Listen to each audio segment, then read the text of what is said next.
Hello प्यारे बच्चों, एक बार फिर से आप सभी का स्वागत है करंट इलेक्ट्रिसिटी के एक और बहुत ही एनर्जेटिक लेक्चर में। और आज के लेक्चर का जो मेन टॉपिक चलने वाला है वो होगा किरचॉफ्स करंट लॉ। क्या होने वाला है बच्चों? वो किरचॉफ एक साइंटिस्ट हैं जिन्होंने दो लॉज दिए हैं, बहुत ही खास लॉज करंट के सर्किट्स जो होते हैं उन सर्किट्स को सॉल्व करने के लिए। उन्हीं में से एक लॉ के बारे में आज हम पूरी क्लास में पढ़ेंगे और वो है किरचॉफ्स करंट लॉ।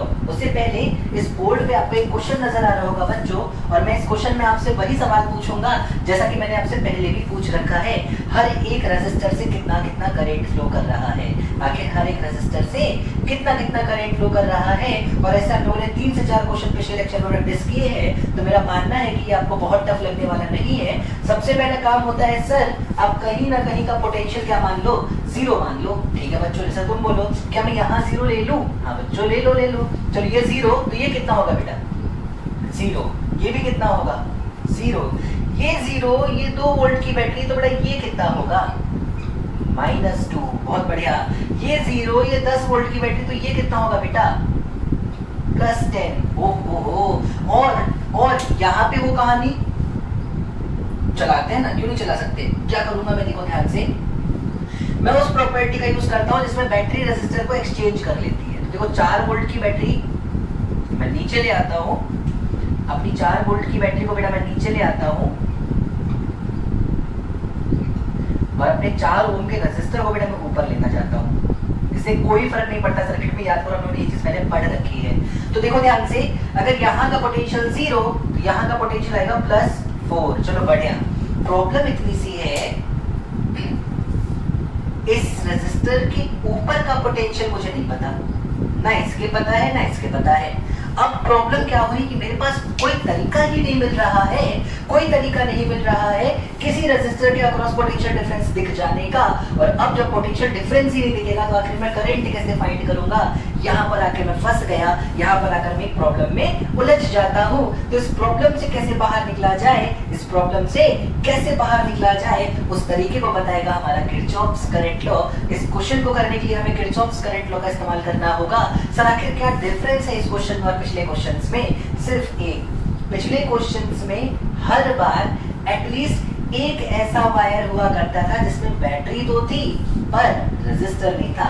अब चाहो तो पीछे जाके देख भी सकते हो, हर बार हर सवाल में बैटरी तो हुआ करती थी पर रेजिस्टर नहीं हुआ करता था।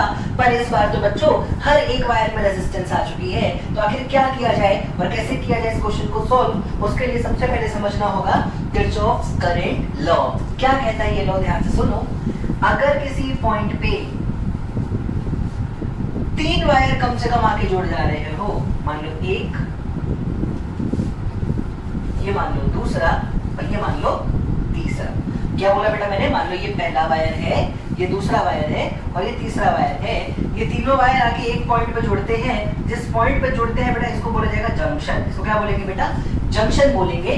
और किरचॉफ का करंट लॉ बहुत ही आसान सी बात बोलता है कि किसी जंक्शन पर जितना करंट आ रहा होता है, मान लो ये करंट इस जंक्शन पे आ रहा है, मान लो ये करंट इस जंक्शन से जा रहा है और ये करंट भी इस जंक्शन पे आ रहा है, मान लेते हैं। तो मान लेते हैं 3 की जगह 4 वायर लगा लो, तो चौथा वायर भी लगा लेते हैं बच्चों। इसमें करंट मान लो नीचे जा रहा है। तो क्या कहता है किरचॉफ्स करंट लॉ? बिल्कुल ध्यान से सुनो कि किसी भी जंक्शन पर हर वक्त जितना चार्ज आएगा उतना ही चार्ज उस जंक्शन से निकलेगा भी। किसी भी जंक्शन पर हर समय जितना चार्ज आता होगा उतना ही चार्ज उस जंक्शन को लीव भी करता होगा। अगर मैं रेट की बात करता हूँ तो ऐसे बोलूंगा कि किसी भी जंक्शन पर हर वक्त जितनी करंट आ रही होगी उतनी ही करंट उस जंक्शन से हर समय जा भी रही होगी। इस हिसाब से अगर मैं देखूं तो मैं आने वाली करंट को अगर पॉजिटिव मान लूं तो मुझे जाने वाली करंट को नेगेटिव लेना पड़ेगा। आने वाली करंट को अगर मैं पॉजिटिव मान लूं तो देखो I1 आने वाली करंट है, I3 आने वाली करंट है, और जाने वाली करंट कौन कौन सी है बेटा? I2 जाने वाली करंट है और I4 जाने वाली करंट है। तो equation wise I1 plus I3 is equal to I2 plus I4 होना चाहिए। मतलब जंक्शन पर आने वाली करंट हमेशा जंक्शन से जाने वाली करंट के बराबर होनी चाहिए। अगर मैं इसको एक और फॉर्म में लिखूं तो देखो मैं ऐसे लिख सकता हूं I1 plus I2 plus I3 plus I4 minus I1 plus I3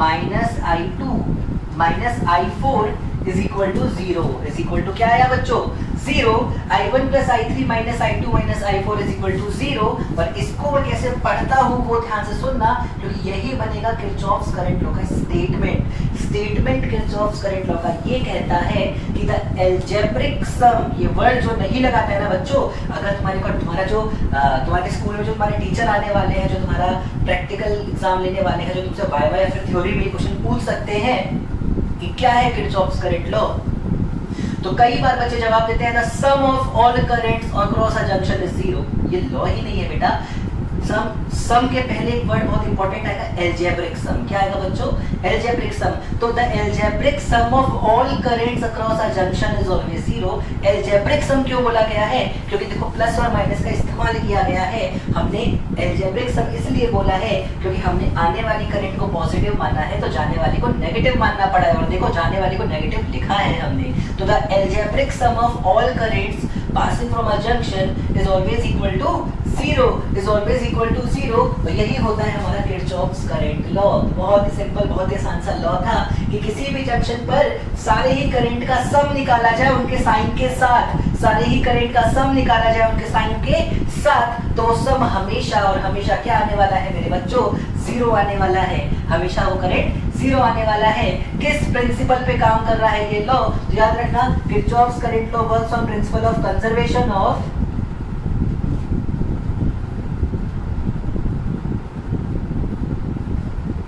charge बहुत इंपॉर्टेंट होती है बेटा ये लाइन कि किस प्रिंसिपल को शो कर रहा है आखिर ये लो अरे करंट मतलब फ्लो ऑफ चार्ज ही तो है अब सोचो जितनी चार्ज आएगी उतनी चार्ज हो जाएगी क्रिएट थोड़ी हो जाएगी कि उससे ज्यादा चली गई या डिस्ट्रॉय थोड़ी हो जाएगी कि उससे कम चली जाए charge can neither be created nor be destroyed it can only be transferred from one body to other और यही पे काम कर रहा है हमारा Kirchhoff's current law it works on principle of conservation of charge चलो बहुत बढ़िया सर बहुत ही अच्छे से हमने समझ लिया अभी नहीं समझे बेटा अभी तो और अच्छे से समझाता हूँ देखो ध्यान से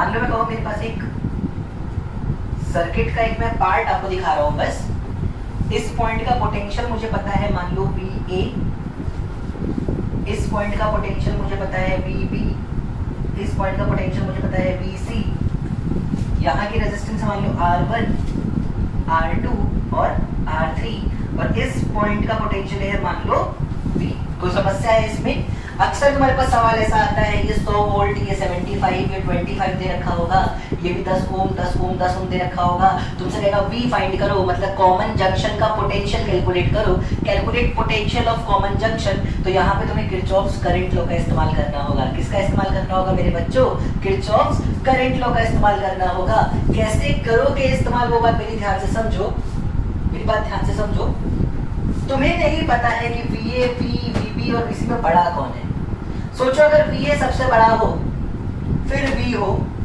फिर VB हो और VC हो तो VA से V की तरफ एक करंट जाएगी V से VB की तरफ एक करंट जाएगी और V से VC की तरफ भी एक करंट जा रही होगी है ना उस अकॉर्डिंग देखो मैं क्या लिखता किरचॉफ्स करंट लॉ में मतलब एक करंट मेरे अकॉर्डिंग ऐसे जा रही होती एक ऐसे जा रही होती और एक ऐसे जा रही होती तो देखो मैं लिखता पहली करंट यानी कि I1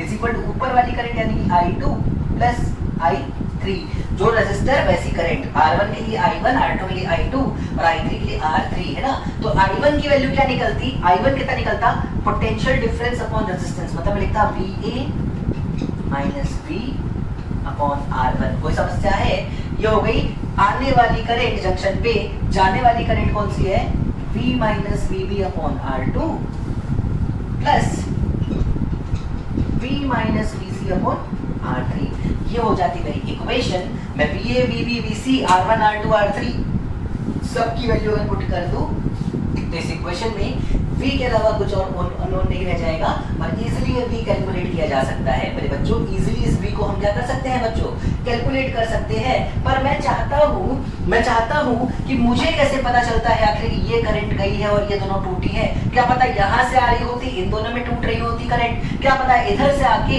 इन दोनों आर्म्स में चली जा रही होती करंट। तो इसके लिए मुझे नहीं पता होना है ना, मुझे नहीं ना पता है कि कौन सी डायरेक्शन है करंट की, आखिर v कितना निकल के आने वाला है, आखिर मुझे नहीं पता है। तो क्यों ना मैं एक ऐसा फॉर्मूला क्रिएट करूं जो हर एक केस के लिए वैलिड हो सके। जरा देखो ध्यान से, इस टर्म को उठा के उधर लेते जाओ।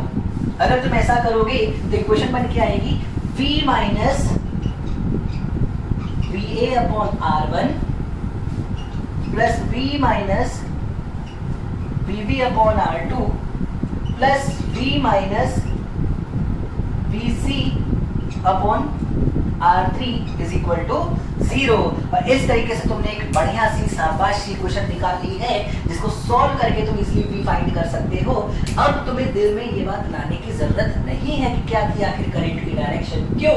क्योंकि अगर v VA से छोटा है तो ये नेगेटिव हो गई होगी अपने आप, बाकी पॉजिटिव हो गई होंगी, या इनमें से दो नेगेटिव हो गई होगी, कोई एक पॉजिटिव हो गई होगी, या दो पॉजिटिव हो गई होगी, एक ही नेगेटिव रह गई होगी। कोई भी कॉम्बिनेशन बना हो, कुछ प्लस है कुछ माइनस, जिनका सम क्या आना चाहिए 0। यही तो था हमारा किरचॉफ्स करंट लॉ। और इसी के दम पे हम बहुत सारे क्वेश्चन सॉल्व करने वाले हैं। उससे पहले ये क्वेश्चन जरूर, सबसे पहले उस क्वेश्चन के पहले भी आप ये वाला क्वेश्चन अपने नोट्स मैच नोट कर लेना, इस क्वेश्चन को ढंग से नोट कर लेना। इनफैक्ट एक काम करना, एक क्वेश्चन ही सॉल्व कर देना, इन सबको नोट करके मैं क्वेश्चन दे दे रहा हूँ।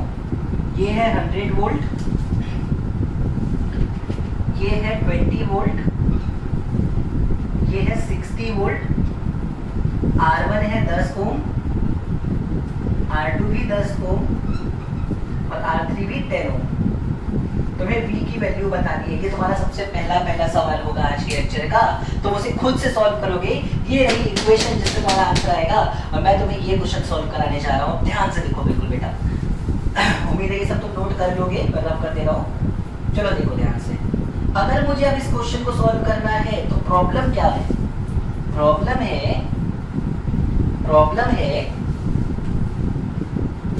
यहां का पोटेंशियल नहीं पता, यहां का पोटेंशियल नहीं पता, यहां का पोटेंशियल नहीं पता। मैं कहता हूं मान लो इस पॉइंट का पोटेंशियल x ले लो। कितना ले लो बेटा? x। तो अगर ये x है तो भाई ये भी कितना होगा सर x, ये भी कितना होगा x, ये भी कितना होगा x। क्या अब इसके अक्रॉस पोटेंशियल डिफरेंस दिख गया? कितना? x minus 10। क्या इसके अक्रॉस दिख गया? x माइनस -2 यानी कि x प्लस 2। क्या इसके अक्रॉस दिख गया? x minus 4। हाँ, अब पोटेंशियल डिफरेंस दिख गया। मेरी बात ध्यान से सुनो, क्या ये एक जंक्शन है? तो इस जंक्शन पे कुछ करंट आई होगी, कुछ करंट गई होगी, सारी करंट का सम होना कितना चाहिए मेरे लाल, मेरे बच्चा? 0 होना चाहिए। यही तो बोला था किरचॉफ जी ने। तो याद करो, क्वेश्चन करने का तरीका क्या होता है? क्या तुम्हें x पता है? नहीं। देखो ना बेटा, यहाँ का पोटेंशियल 10 है ना, क्या पता x 6 होता तो करंट ऐसे जा रही होती, और क्या पता x 12 हो तो करंट ऐसे जा रही होती। जब मुझे नहीं पता है कि x कितना है तो सवाल सॉल्व करते समय x को मान लूंगा सबसे बड़ा और एक एक करके हर डायरेक्शन में काम करूंगा। देखो यहाँ पे पोटेंशियल डिफरेंस कितना है? x माइनस 10, तो x माइनस 10 अपॉन 4 होगी यहाँ की करंट, x माइनस 10 अपॉन 4 होगी यहाँ की करंट। तो मैं लिख लूंगा बेटा x माइनस 10 अपॉन 4 प्लस यहाँ की करंट कितनी होगी बेटा? x माइनस -2 यानी कि x प्लस 2 अपॉन 2 प्लस यहाँ पे करंट क्या होगा बेटा? x minus 4 upon 4। और इन सबका सम क्या आना चाहिए बेटा? 0 आना चाहिए। इन सबका सम क्या आना चाहिए? 0। अभी मैंने किरचॉफ्स लॉ से करना सीखा था। जब सिर्फ 0 पोटेंशियल मान पे काम नहीं चले बेटा, तो किसी एक पॉइंट का जो फंसा रहा है तुम्हारे क्वेश्चन को, पोटेंशियल x ले लो और किरचॉफ्स करंट लॉ का इस्तेमाल कर दो। अब देखो मैं क्या करूंगा, मैं इस सेकंड वाले को यानी मिडिल वाले को 2 से मल्टीप्लाई कर लेता हूँ ताकि डिनोमिनेटर हर जगह 4 हो जाए। तो जाएगा 2x प्लस 4। कोई दिक्कत नहीं सर, कोई दिक्कत नहीं है। अब देखो ध्यान से क्या लिखा हुआ है, ये लिखा है x minus 10 plus 2x plus 4 plus x minus 4 is equal to 0। x plus 2x plus x क्या? 4x। हाँ sir 4x। Minus 10 plus 4 minus 4 क्या इक्वल टू 10 आ गया, और x निकल के आया है 10/4 10/4 यानी कि 2.5 वोल्ट्स। देखो ध्यान से, इस जंक्शन का अगर मुझसे पोटेंशियल पूछा जाता सवाल में तो वो 2.5 वोल्ट्स निकल के आ गया। कितना निकल के आ गया बच्चों? 2.5 वोल्ट्स निकल के आ गया। एक बार मेरे को x की वैल्यू पता चल गई तो मैं हर एक आर्म में करंट निकाल सकता हूँ। जैसे मान लो इस वाले में जो करंट थी, अगर वो I1 करंट थी इस वाले वायर में, तो देखो I1 निकल के आई है, ये 10 है, ये 2.5, तो 10 माइनस 2.5 यानी कि 7.5 अपॉन 4 एम्पियर के बराबर, और डायरेक्शन बेटा ऊपर की तरफ आएगी क्योंकि छोटा पोटेंशियल की तरफ जाएगा हमेशा करंट। चलो यहाँ देखो, ये है 2.5, ये है -2, तो 2.5 और -2 में डिफरेंस आएगा 4.5 का, तो I2 निकल के आएगा 4.5 अपॉन 2 ओम का रेजिस्टर है, इतना एम्पियर निकल के आएगा। और 2.5 -2 से बड़ा है तो यहाँ करंट की डायरेक्शन नीचे आ गई। और देखो यहाँ पे देखो बेटा खेल, ये है 2.5, ये है 4, तो डिफरेंस आएगा 1.5 का, तो 1.5 की वजह से करंट ऊपर की तरफ आएगी। और I3 कितनी आएगी बेटा? सर 1.5 अपॉन 4 एम्पियर के बराबर। इस जंक्शन को ध्यान से देखो, इसमें ये करंट आ रही है, ये करंट आ रही है और ये करंट जा रही है, और इस तरीके से हमारी बहुत आसानी से कहानी खत्म होती है। कितना आराम से हमने इस सवाल को सॉल्व कर लिया। हर एक आर्म में करंट पूछ ले, बता देंगे, उस कॉमन जंक्शन का पोटेंशियल पूछ ले, निकाल देंगे। हमारे लिए कोई रॉकेट साइंस नहीं है। तो चलो बेटा अगले सवाल की तरफ चलते हैं। वैसा ही एक सवाल करवाता हूँ, बहुत ही आसान सा, देखो आप लोग बिल्कुल ध्यान से।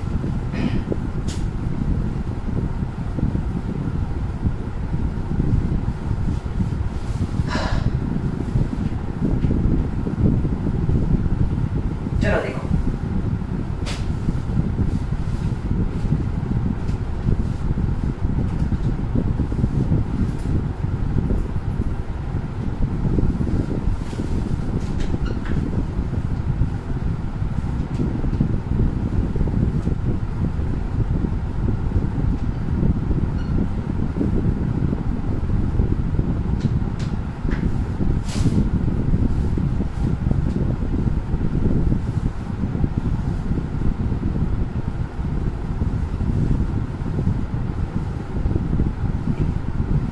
सर शाबाश, बहुत सुंदर दिख रहा है आपका फिगर। चलो भाई कोई बात नहीं, बहुत बहुत शुक्रिया तुम्हारा।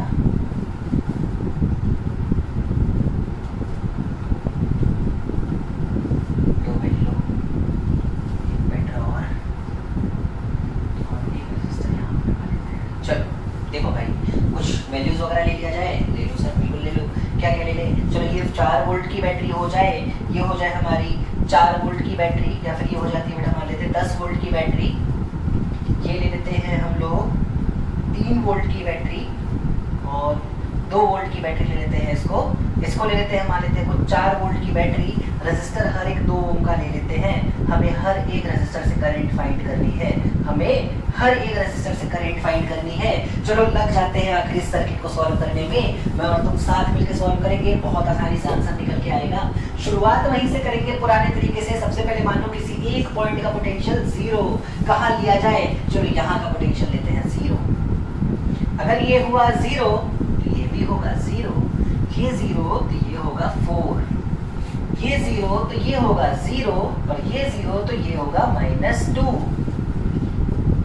अच्छा सर, और कुछ तो बचा नहीं। ओ सर फंस गए हम लोग। यहाँ पे हमको नहीं पता चल रहा कि पोटेंशियल। अरे तो कोई नहीं, ले x मान ले भाई, ये मान ले x। कितना मान ले भाई? x। अच्छा बता, अगर ये है x तो ये कितना होगा? x -10। इतना समझते हो? ये है x तो ये भी कितना होगा? x। ये x तो ये कितना होगा? -4। पीछे गए ना भाई, नेगेटिव से निकले, x -4। ओ हो, इस रेजिस्टर के क्रॉस पोटेंशियल डिफरेंस मिल चुका है, इसके क्रॉस मिल चुका है, इसके क्रॉस मिल चुका है, इसके क्रॉस मिल चुका है। मतलब कहानी हो चुकी है काफी ज्यादा आसान। अब बस बनानी है इक्वेशन, निकालनी है x की वैल्यू और रखनी है x की वैल्यू हर जगह पे, हमारा आंसर आ जाएगा। चलो यहाँ पे कितनी करंट है? देखो जंक्शन है ना, तो एक कितने वायर है? 1 2 3 और 4। हमें चारों की करंट लिखनी है, याद रखना। इस जंक्शन से कितने वायर गुजर रहे हैं मेरे बच्चों? 1 2 3 और 4, चारों की करंट लिखनी है। तो इस वाले में करंट आएगी बेटा x -4/2 प्लस इसमें करंट आएगी x -10 -0/2 भाई, x -10 -0/2 इसमें आएगी x माइनस माइनस 2 अपॉन 2 और लास्ट वाले इसमें आएगी x माइनस 4 माइनस 0 अपॉन 2 और इन सबका सम क्या होना चाहिए मेरे बच्चों? सर 0 होना चाहिए, आखिर 0 होना चाहिए। तो चलो भाई इसको सॉल्व करते हैं। ये निकलेगा x minus 4 plus x minus 10 plus x minus 2 sorry plus 2 plus x minus 4 equal to 0। जरा देखो x plus x 2x 3x 4x 4x minus 4 minus 8 minus 18 minus 16 तो 4x इज इक्वल टू आ गया 16। x निकल के आया है 4 volt. x कितना निकल के आया मेरे बच्चों? 4 वोल्ट निकल के आया है। x की वैल्यू जैसी तो रखोगे यहाँ पे 4, यहाँ आएगा 0 करेंट। 4 minus 4 upon 2 0 current. यहाँ आएगा माइनस 6, यहाँ है 0 तो 0 माइनस 6 कितना हो जाएगा बच्चों? 0 माइनस 6 कितना हो जाएगा? 6 का डिफरेंस है 3 एम्पियर की करंट मिलेगी तुम्हें यहाँ पे। ये है 4 माइनस माइनस 2 6 का डिफरेंस 2 का रेजिस्टेंस है तो 6 माइनस 2 6 अपॉन 2 3 की करंट मिलेगी बेटा तुमको यहाँ और यहाँ पे मिलेगी तुम्हें 0 करंट। मतलब सिर्फ करंट जो है सिर्फ करंट यहाँ से यहाँ फ्लो किया होगा, वही 3 एम्पियर का करंट यहाँ दौड़ता रह गया इस सर्किट में और उस सर्किट में तो कोई करंट गया ही नहीं। तो देखो कितनी आसानी से हमने एक और सवाल को बहुत ही तरीके से सॉल्व कर लिया। x की वैल्यू निकल के आई है बच्चों 4 वोल्ट और x की वैल्यू निकलने के बाद जैसे ही मैंने वहाँ x की वैल्यू पुट की मुझे पता चला कि यहाँ कोई करंट नहीं जा रही है, यहाँ कोई करंट नहीं जा रही है और इन दोनों में करंट है 3 एम्पियर की। डायरेक्शन क्या है? तो देखो 0 माइनस 6 से बड़ा होता है तो ऐसे गई है करंट और यहाँ पे 4 माइनस 2 से बड़ा होता है तो ऐसे घूमी है करंट और ऐसे ही चक्कर काट रही है हमारी करंट इस सर्किट में 3 एम्पियर की। तो कितनी आसानी से हमने सवाल को भी सॉल्व कर लिया। चलते हैं हम लोग अगले सवाल की तरफ। तब तक तुम लोग इतने सवालों को नोट करो बहुत ही तरीके से। तो चलो बच्चों देखते हैं हम लोग अपना अगला सवाल और इसमें भी हर सवाल की तरह हमें हर एक रेजिस्टर से कितनी करंट फ्लो कर रही है ये पता करना है। चलो बहुत ध्यान से देखो। सबसे पहला काम बिल्कुल वैसे ही करेंगे, आप बहुत ही आराम से फिगर को ड्रॉ कर लेना। अगर आपको वीडियो क्वालिटी में कुछ प्रॉब्लम है तो मैं आपको फिगर बता देता हूँ। ये है 2 ओम का एक रेजिस्टर, 2 ओम का एक रेजिस्टर, 4 वोल्ट की बैटरी, 2 ओम का रेजिस्टर, 10 वोल्ट की बैटरी, एक 10 वोल्ट की बैटरी यहाँ पर है, 2 ओम का एक रेजिस्टर यहाँ पर है, 10 वोल्ट की एक बैटरी यहाँ पर है, 2 ओम का रेजिस्टर और 2 ओम का रेजिस्टर। मतलब सारे ही रेजिस्टर 2 ओम के हैं। ये 4 वोल्ट की और बाकी तीनों 10-10 वोल्ट की बैटरीज लगी हुई है सर्किट में। हमें पता करना है हर एक वायर में हर एक रेजिस्टर में कितनी करंट फ्लो की होगी। चलो शुरुआत करते हैं सबसे पहले 0 से। हम यहाँ मान लेते हैं पोटेंशियल 0, यहाँ हुआ 0 तो यहाँ का 0, यहाँ का 0, यहाँ का 0, यहाँ का 0, यहाँ का 10। इसमें किसी को कोई समस्या है? नहीं सर इसमें तो कोई समस्या नहीं है, पर इसके आगे हम कोई खेल नहीं कर पा रहे सर, कुछ बताओ क्या खेल किया जा सकता है? हाँ ये 0 है तो ये भी 0 है, कंफ्यूज नहीं होना। ये 0 होगा, ये 0 होगा, ठीक है, और ये भी 0 ही है। चलो एक काम करो, यहाँ का पोटेंशियल मान लो तुम बेटा x, तो जरा मुझे बताओ ये x तो ये कितना होगा? x minus 10। शाबाश, ये होगा x माइनस 10। अब बहुत ध्यान से देखो, बहुत ध्यान से देखो, क्या ये एक जंक्शन है? क्या ये एक जंक्शन है बच्चों? हाँ सर ये जंक्शन है। इससे कितने वायर जा रहे हैं सर? 1 2 3 और एक इधर जा रहा है चौथा, जो खुद आगे जाके 1 2 3 टुकड़े में टूट जाता है। तो मतलब मैं चौथे को 3 मान लूं, चौथे वायर को ही 3 मान लूं और 3 इधर। 6 करंट्स के बारे में मुझे लिख के उनका सम क्या करना होगा मेरे बच्चों? 0 करना होगा। तो x को मान लो सबसे बड़ा और लिखना शुरू कर दो एक एक करके करंट। ध्यान से देखो, मैं सबसे कॉर्नर यानी कि यहाँ से शुरू करता हूँ तो इसके अक्रॉस पोटेंशियल डिफरेंस अगर ये x तो ये x होगा तो x माइनस 0/2 प्लस इसमें ये x तो ये x plus 4, x plus 4 minus 0/2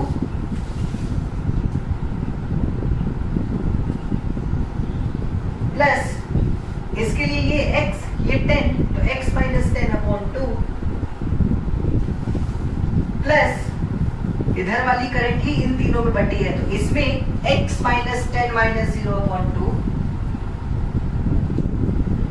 plus ये x तो ये x माइनस 10। अरे भाई हाँ सर सही है, कोई बड़ी बात नहीं है, तो x माइनस 10 माइनस 0/2 और x माइनस 10 माइनस 0/2 इन 6 के 6 करंट का सम क्या आना चाहिए बच्चों?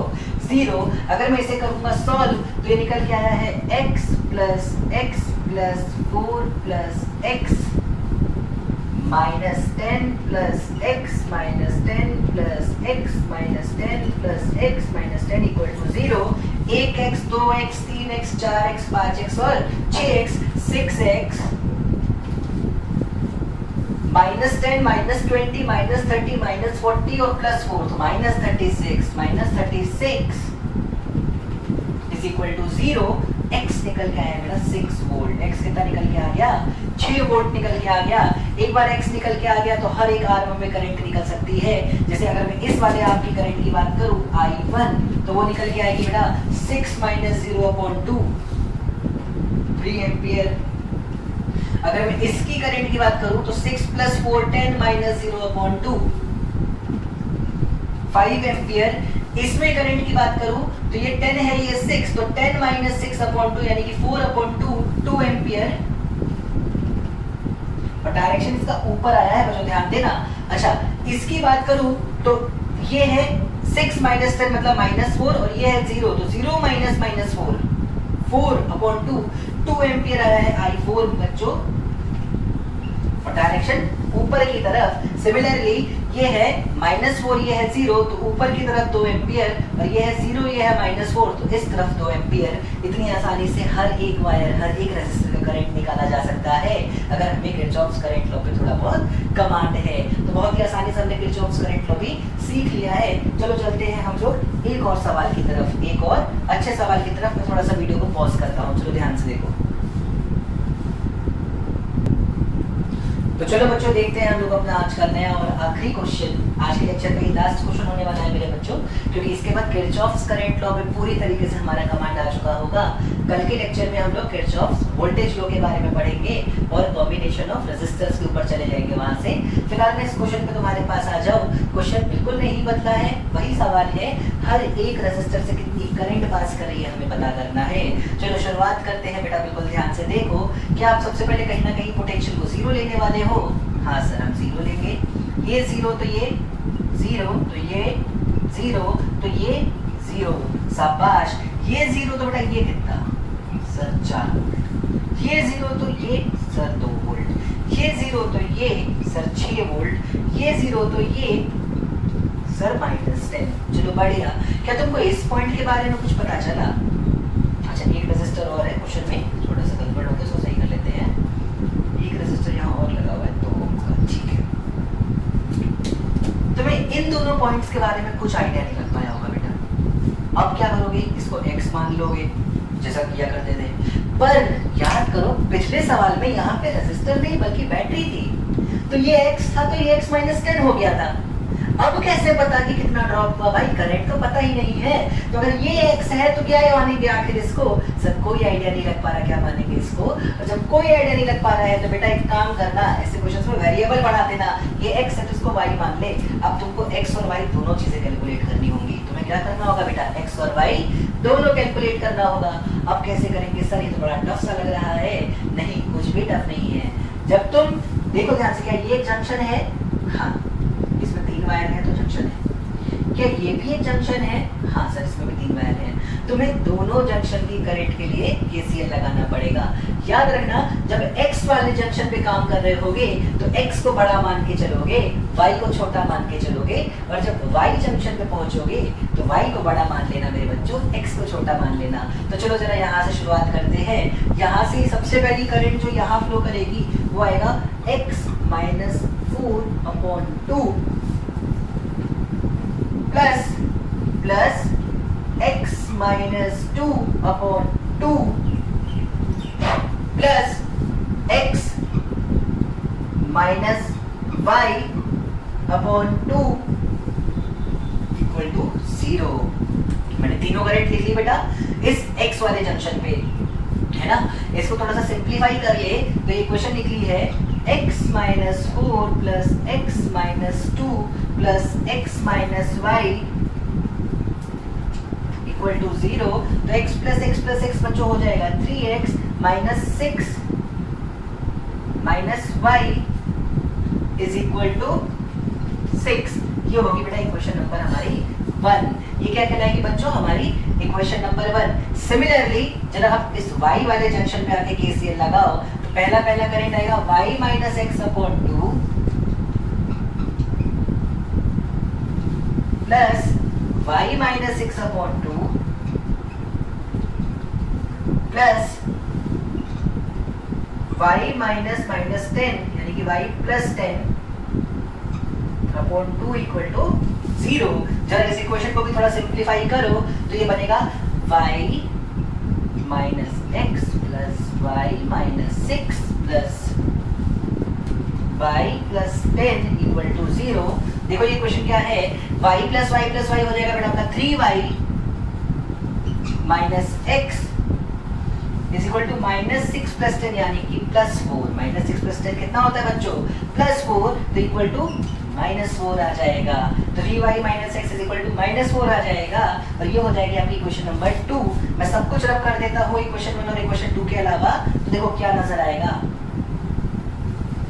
हमको। ये दो इक्वेशन नजर आएंगी। देखो पहली इक्वेशन है 3x minus y is equal to 6 और दूसरी है 3y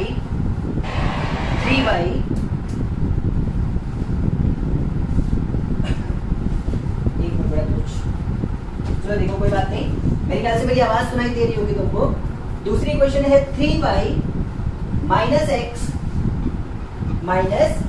x is equal to minus 4। देखो ये दो इक्वेशंस बन के आई हैं बेटा जिनको हमें सॉल्व करके हमारा आंसर निकालना है। क्या तुम इन दो इक्वेशन से x और y की वैल्यू फाइंड करना जानते हो? हाँ सर जानते हैं। आप नीचे वाली इक्वेशन को 3 से मल्टीप्लाई कर दो। अगर मैंने नीचे वाली इक्वेशन को 3 से मल्टीप्लाई किया तो बन जाएगा बेटा 9y minus 3x is equal to minus 12। अब बेटा देखो ध्यान से बिल्कुल, पहली इक्वेशन और तीसरी इक्वेशन को ऐड कर दो, इन दोनों को ऐड कर दो। अगर तुम ऐड करोगे तो 3x और माइनस 3x तो खत्म, माइनस y प्लस 9y हो जाएगा plus 8y is equal to 6 में माइनस 12 ऐड करोगे बेटा, 6 में माइनस 12 ऐड करोगे। देखो पहले माइक चला गया, मार्कर ही भाग रहा है, लेकिन कोई नहीं, हम तो पढ़ाएंगे। 6 में से 12 ऐड करोगे माइनस 12 तो बचेगा बेटा माइनस 6। तो 8y कितना आ गया बेटा? माइनस 6 के बराबर। इसको सॉल्व करके y आ गया बेटा माइनस 3/4 वोल्ट। y कितना आ गया? Minus 3/4 volt. इस y की वैल्यू को जरा यहाँ पुट कर दो, x निकल के आएगा। क्या निकल के आएगा बच्चों? x निकल के आएगा। x निकाल लोगे एक बार, y निकाल लिए एक बार, तो अब क्वेश्चन में कुछ नहीं बचा है बेटा।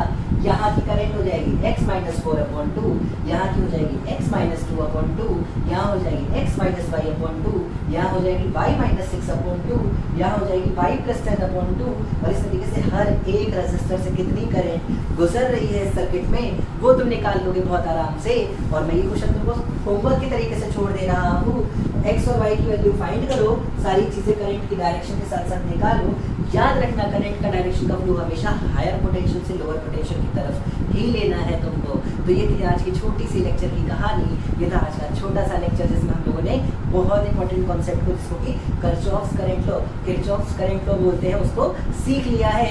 उम्मीद है तुम्हें ये लेक्चर पसंद आया होगा और मैं उम्मीद करता हूँ कि इस पर्टिकुलर क्वेश्चन का आंसर तुम कमेंट सेक्शन में बताओगे, क्योंकि तुम जब कमेंट में बताओगे तो ही मुझे पता चलेगा कि आखिर तुम पढ़ भी रहे हो अच्छे से कि नहीं पढ़ रहे हो, और तो ही मुझे पता चलेगा कि क्या मुझे आगे वाले लेक्चर्स में भी बहुत एनर्जी अपनी दिखानी है कि नहीं दिखानी है। इसलिए बच्चों प्लीज़ इसमें कमेंट करना क्या आया है x और y, क्या आई है सारी करंट की वैल्यू। और बस घर में रहो, मस्त रहो, हंसते रहो, अपना ध्यान रखो और अपने फ्यूचर का भी ध्यान रखो।